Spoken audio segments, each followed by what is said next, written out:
Hello, fellow cat and dog owners. This is Dr. Cola. In the previous episode, we discussed how veterinarians assess body fat percentages in the clinic. These methods rely on equations and estimations, and studies have shown that calculated values, such as a dog's body fat percentage of 67% or a cat's 13%, are within 10% of the actual body fat values. While this approach is more accurate than visual tools like the Body Condition Score, BCS, or Body Fat Index, BFI, even advanced veterinary methods have their limitations. That's why we also shared practical methods that pet owners can use directly at home. When body fat is evaluated, some pets are classified as underweight, while others are considered overweight. Depending on the result, owners might turn to weight management diets, increase exercise, or consult a veterinarian to help their pets reach a healthy weight. Today, I want to address the challenges and realistic limitations of this weight management process. Interestingly, the problem isn't a lack of funding from global pet food companies or a shortage of veterinary expertise. Research on pet obesity is still relatively new, and for a long time, pet healthcare has heavily relied on veterinarians, leading to structural challenges.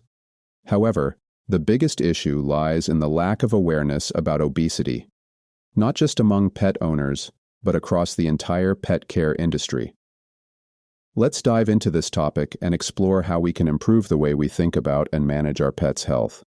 To properly understand the weight management process, it's crucial to know how to calculate the ideal weight. Let's take a look at Hill's formula for determining an ideal weight. Let's assume a Greyhound and Labrador Retriever puppy weighs 60 pounds, with a body fat index, BFI, of 50%. According to Hill's calculation method, the ideal weight can be determined using the following formula.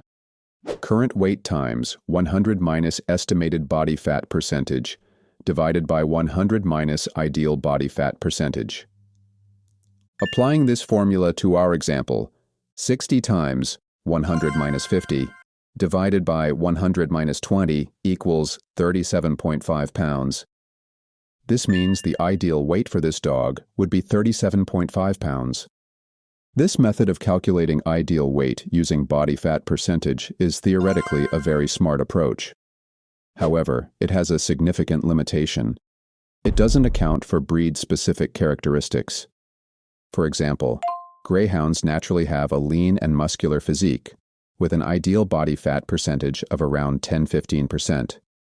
If their ideal weight is calculated as 37.5 pounds. Using Hill's formula, it could result in an excessively thin condition, posing a high risk of muscle loss. On the other hand, Labrador Retrievers have a sturdier build, with an ideal body fat percentage of around 20–25%. If the same 37.5 pounds is calculated as their ideal weight, it could leave them significantly underweight, which is not appropriate for their breed. These discrepancies likely stem from Hill's research being conducted on a relatively small sample size of just 83 dogs. This limitation highlights the importance of considering breed-specific characteristics and physical traits when evaluating a pet's ideal weight. On the other hand, the Pet Obesity Prevention Association provides ideal weight ranges based on breed-specific data. According to their website, the ideal weight range for a Greyhound is 60–65 pounds, and for a Labrador Retriever, it's 50–75 pounds. These ranges are significantly different from Hill's calculation of 37.5 pounds, highlighting the discrepancy. This approach has advantages. It's simple, widely accessible, and intuitive. However, it also has its drawbacks, as it doesn't fully account for individual differences such as activity levels, age, gender, or whether the dog is a mixed breed. For example, some Greyhounds may naturally be larger or smaller, and Labradors may vary greatly in build depending on their genetic background. The ideal approach might be to use the Obesity Association's method initially to quickly identify a general weight range and then refine the target using Hill's method for more precise goals. However, compared to the tools available for humans, these methods still feel rudimentary and leave room for improvement. Now that we've calculated the ideal weight, the next step is determining how many calories your pet needs to gain or lose weight. Before diving into the specifics, it's important to understand that the weight loss process for pets is fundamentally calorie-focused. In humans, concepts like intermittent fasting and protein autophagy have highlighted the importance of losing body fat rather than just overall weight. However, it's essential to recognize that these approaches are not directly applicable to pets. To calculate a pet's daily energy requirement, DER, we first need to determine their resting energy requirement, RER. RER estimates the calories required to maintain essential bodily functions such as breathing, digestion, blood circulation, and organ operation. You can think of it as their basal metabolic rate. From here, RER serves as the foundation for determining how much your pet should eat daily, whether the goal is weight gain, weight loss, or maintenance. The resting energy requirement, RER, can be calculated using the formula. RER equals ideal weight raised to the power of 0.75 times 70. Alternatively, it can also be approximated with RER equals 30 times current weight plus 70. From the RER, the daily energy requirement, EDER, or daily calorie intake, is determined by multiplying the RER by a specific coefficient. However, I must emphasize that this aspect of the weight management process for pets is one of the most rudimentary. For example, neutered dogs, multiply by 1.6. Inactive dogs, multiply by 1.2 to 1.4. Active dogs, multiply by 2 to 8, meaning their calorie intake can go up to 8 times their RER. Dogs at risk of obesity, multiply by 1.2 to 1.4. Dogs needing weight management, it's recommended to feed only the RER amount. Now you might think this coefficient-based calorie calculation method isn't unscientific, considering the FDA provides a general guideline of 2,000 calories per day for humans. However, the FDA's 2,000 calorie guideline is a broad recommendation for the average adult. For humans, factors like activity levels, basal metabolic rate, and body composition, body fat percentage, muscle mass, can be scientifically measured and adjusted to determine individual calorie needs. In comparison, the method for pets relies heavily on generic multipliers, making it far less personalized and leaving much room for improvement. Devices like body composition analyzers, DEXA scans, and wearable technology are widely used to measure body fat percentage, muscle mass, basal metabolic rate, calorie expenditure, and activity levels in humans. These tools allow for precise data collection on a weekly or even daily basis, enabling immediate adjustments to calorie intake based on correlations with this data. In contrast, for pets, evaluations are typically based on changes in weight, body fat index, BFI, or body condition score, BCS. This means that rather than detecting immediate changes, we can only observe long-term trends. For example, humans can use these devices to detect even a 1% weight change on a daily basis, allowing for proactive adjustments. On the other hand, with pets, owners often rely on visual assessments, which may only detect changes when they approach 10% or more, making it much harder to track subtle progress. This gap underscores the need for more precise and accessible tools for monitoring pet health.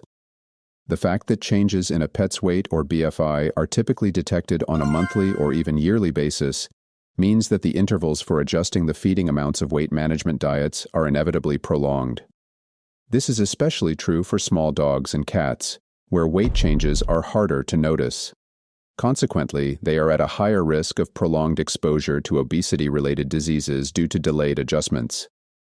Currently available weight management diets on the market vary slightly in calorie density depending on the brand. However, they are all formulated within the daily energy requirement, DER, coefficient range. The issue here is that these coefficients are based on a limited number of scientific studies, resulting in values that lack precision. As previously mentioned, the inability to perform daily body composition analysis for pets makes it difficult to detect subtle changes or adjust feeding accordingly. So, in this context, how should we understand the role of weight management diets? Weight management diets can be seen as a broadly applicable tool, designed to simplify feeding adjustments within a reasonable range of accuracy. However, their inherent limitations highlight the need for complementary strategies, such as more precise monitoring tools, regular veterinary checkups, and a deeper understanding of each pet's unique metabolic and activity profile. Without these additional measures, the effectiveness of such diets remains constrained by the inaccuracies of current evaluation methods. In the end, weight management diets can essentially be understood as foods designed to make pets gain less weight even when consuming the same amount.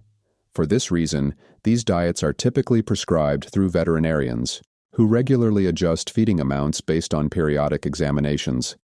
However, the adjustment methods used by veterinarians are also based on equations that estimate body fat percentage, along with weight changes, blood test results, and other data.